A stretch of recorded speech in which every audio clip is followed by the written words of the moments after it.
Okay guys, so another keto lesson I've learned is you have to be very careful when you're measuring your fats. It's really easy to measure carbohydrates and stuff because you got like a quarter cup or a half cup and they top them off, and it's really simple because they're just, they're easy to measure.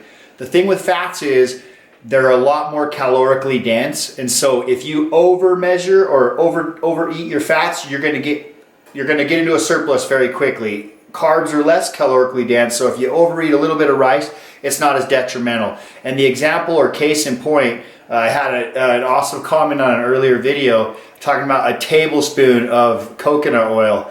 And I've watched a lot of videos and I've watched people prepare food, and what a tablespoon is to some people is not what a tablespoon is on my macros or on my scale. So here's what I want to show you real quick. Butter's easy.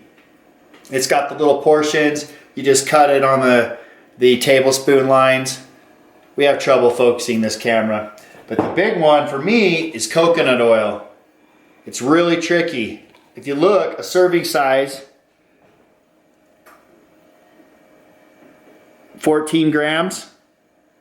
14 grams of fat. Literally every gram of this thing is fat. Okay, so before when I used to measure a tablespoon or what I thought was a tablespoon, I'll give you guys a basic idea of about how much I used to pack on here. I would say that would be about average.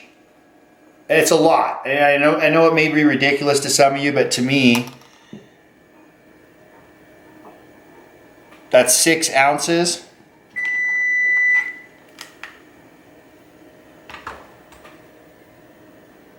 That's 20 grams. Okay? So really,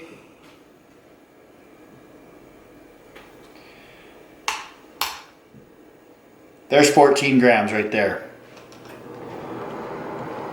So just remember, when measuring fats, it's super important that you either weigh them, which is the easiest way, or use like a measuring spoon, and be very consistent. The bottom line is, when you're measuring your calories for the day, it's important, if you want to hit your goals, that you make sure that everything is as close or accurate as possible, and that way you can gauge where you need to cut and adjust going forward. I really appreciate all the feedback and responses. These kinds of things keep my head spinning and help me tweak and adjust my diet as well. So if there's anything else you recommend or you want me to look into or do a video about, just leave a comment in the bottom in the description below, and I'll do what I can to, again, find the information and regurgitate it to you on my channel. Thanks. Yes, sir. Dad and Meth in them